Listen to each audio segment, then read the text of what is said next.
Welcome back to Ninja of the Seas. Our today's topic is Imu, and the god knights created by the world government and Imu's ominous entities. So, without any further ado, let's get started with today's video now. The world of One Piece has always revolved around the conflict between freedom and control, between inherited will and imposed order. But now, in the final saga, that battle is taking on a divine scale, because Imu, the shadow ruler of the world, is no longer hiding. They are not just reacting to threats, they are building an army, a divine military force so powerful, so absolute, that it might finally allow the celestial dragons to rule without fear for the next 1,000 years. And the Holy Knights? They're just the opening move. Let's start with what we know. The Holy Knights are an elite force summoned directly by the highest echelon of the world government, not the admirals, not the CP0 assassins. These are something else entirely, militant avatars of divine will. Their silhouettes, their timing, their title, everything about them screams religious fanaticism and absolute enforcement. But Imu's ambition doesn't stop with knights. No, this is merely the foundation for something far more terrifying, the creation of a god army. You might ask, why now? Why, after 800 years of hiding, is Imu suddenly mobilizing such overwhelming force? Because for the first time in centuries, all the threats have converged at once. Luffy has awakened the Nika fruit, the embodiment of freedom and Joy Boy. Dragon's revolutionary flames are catching across the globe. Vegapunk's knowledge threatens to expose the truth of the Void Century. The D-Clan is beginning to stir. And most critically, the poneglyphs are nearly deciphered. The final war is inevitable. Imu isn't preparing for a skirmish. They are preparing for Armageddon. And for that, an army of mere humans will not suffice. Imu's forces must transcend mortality, ideology, even reason. That's where the God Army begins. We've already seen the foundation of it. Uranus, or what appears to be Uranus. A weapon so powerful it can erase islands from the sky in a single moment. Lelouchia Kingdom wasn't just destroyed, it was erased from history, and with no collateral damage beyond the target. That is divine precision. That is the weapon of a god. But what if Uranus is just the tip of the divine spear? What if Imu is stockpiling multiple forces, each tailored to enforce a specific aspect of divine rule? The Holy Knights, to maintain order. Uranus, to crush rebellion. And perhaps even more horrifying, genetically engineered beings, Vegapunk's science perverted into servitude. We know the Seraphim, cybernetic clones of past warlords with Lunarian DNA, exist. These are not ordinary weapons. They are literal angels of death. And it goes deeper. Let's talk about the 𝐽𝐻𝐽, the 5 elders. For over 2 decades of One Piece, they were assumed to be political figureheads, men in suits, old and frail. But now, in Egghead, we see something else entirely. Saturn, one of the elders, reveals a mythical Zoan transformation with ritualistic black smoke, summoning circles, and an aura of pure malevolence. This isn't a devil fruit power. It feels older, primordial, possibly even linked to demonic or divine contracts. If one 𝐽𝐻𝐽 can do this, then it stands to reason they all can. These aren't just bureaucrats, they are avatars of ancient power, eternal servants of Imu, perhaps even bound by ritual or pact to serve the throne until death.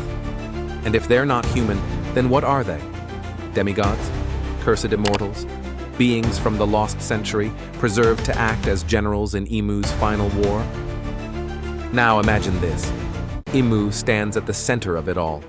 An immortal being, untouched by time, commanding 5 demonic elders, 10 holy knights, a legion of seraphim, and an ancient sky weapon that can wipe countries off the map. This isn't a military. This is a pantheon. A false Olympus built on fear and silence. A god army constructed piece by piece, ready to descend upon the world when the time is right. There's also another chilling detail. When Imu sat on the empty throne, alone, in total secrecy, they held the bounty posters of Luffy, Blackbeard, Shirahoshi, and Vivi. These are not random targets. These are potential threats to their rule, yes, but more symbolically, they represent the old gods returning. Joy Boy, Poseidon, Nefertari D. Lily's descendant. Each of them echoes the world that existed before the world government took power. The world Imu destroyed. and the one they fear will rise again. This adds a horrifying clarity to Imu's strategy. The God Army isn't just a force of war, it's a force of eradication. It exists to erase not only bodies, but ideologies, to rewrite what divinity means in the One Piece world. No longer freedom, laughter, or inherited will, but order, silence, and total control. And perhaps the most disturbing part? The world is letting it happen. The average citizen sees the Holy Knights as peacekeepers, the Seraphim as marvels of justice. They don't know what's coming. They don't see that this is the final consolidation of power by a being who has watched history repeat itself again and again, and has now decided to end the cycle by becoming God itself. So, when Luffy and his allies stand against Imu, they won't just be fighting Marines. They won't just be fighting the world government. They'll be standing against a new divine order, an artificial pantheon born from science, sacrifice, and genocide. A God army designed to crush dreams before they can even take shape. And that's the true terror of Imu's plan. The Holy Knights may have been the beginning, but now the world stands on the edge of godhood enforced by violence. The final war won't just decide who rules the seas. It will decide who gets to define what it means to be divine. To understand how deep Imu's vision goes, we need to revisit the origin of the celestial dragons themselves. According to One Piece lore, the world nobles are the descendants of the 20 kings who founded the world government 800 years ago. But here's what most people forget. Only 19 kings remained in 𝐼𝐸𝐺. 1. Queen Nefertari Lily of Alabasta stayed behind in her homeland, and crucially, her bloodline is still connected to the D clan. Imu singled out Vivi, Lily's descendant, by name. Not Luffy, not Dragon. Vivi. That's not just political, that's existential. If Lily opposed the idea of centralized divine rule 800 years ago, then Imu's hatred of her bloodline tells us everything about their mindset. It means they've spent the last 800 years purging not just rebellion, but any trace of ideological resistance, even bloodlines, even memories. And this points to a chilling possibility, that Imu doesn't just want control of the world, they want dominion over its history, its myths, and its gods. The destruction of Lulusia wasn't just military, it was symbolic. That kingdom had no major strategic importance. What it did have, however, was rebellious citizens, a growing movement, and it was situated near Sabo, who just learned the truth about Imu. The island's annihilation was a warning, not to nations, but to ideas. And we must talk about the symbolism of the Lunarians. King, the only known living Lunarian, was captured and experimented on by the world government. His people were once considered deities, living atop the red line, close to the sun. But their godhood was stripped from them, their culture annihilated, and now their DNA is being repackaged to serve the very regime that wiped them out. That is conquest, not just of a people, but of their divinity. And it gets darker. Let's not forget the Mother Flame, a mysterious new energy source created by Vegapunk, which the world government has now weaponized. Saturn himself admitted to using a test version of it to destroy Lulusia via a satellite weapon. That destruction was likely facilitated by Uranus, but powered by the Mother Flame. This means Imu is merging ancient weapons with cutting-edge technology. In other words, they're not only awakening the old gods, they're giving them modern firepower. Think about what this implies. A sky weapon that can shoot from orbit, powered by an infinite energy source, targeting ideological threats like a divine executioner. That's biblical, that's apocalyptic, and worst of all, it's efficient. But Imu's manipulation doesn't end with brute force. They're also leveraging fear and loyalty through false divinity. Look at how the world reacts to the Holy Knights. They are not just feared, they are respected. Their armor, their presence, their timing, all mirror real-world crusader or paladin imagery.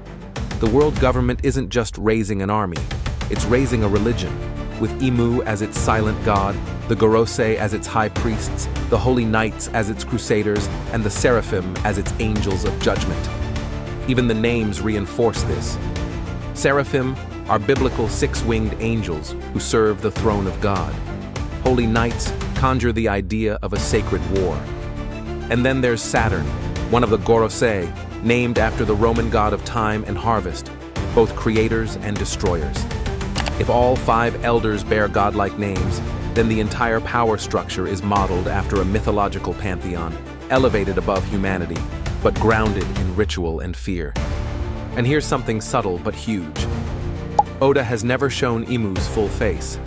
We've only seen their eyes or silhouette, always surrounded by darkness and butterflies, symbols of transformation and death.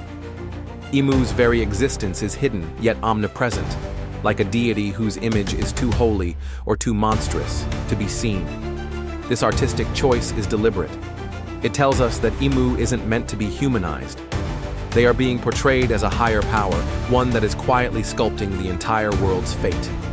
But now that Luffy has awakened his true power, now that Joy Boy has returned, the final confrontation is no longer avoidable. And what awaits is not just a battle of armies, but a cosmic clash of ideologies. Freedom versus order, laughter versus control, inherited will versus manufactured divinity. Imu's god army is the antithesis of the Pirate King's dream. Where Roger sought the truth, Imu suppresses it. Where Luffy fights to free nations, Imu vaporizes them. Where the D-Clan carries the torch of freedom, Imu extinguishes it. And now, with their holy knights mobilized, the Seraphim deployed, the Mother Flame online, and ancient weapons awakening, the world is about to be plunged into the greatest war it has ever known. This is the Endgame. Imu is not just a ruler.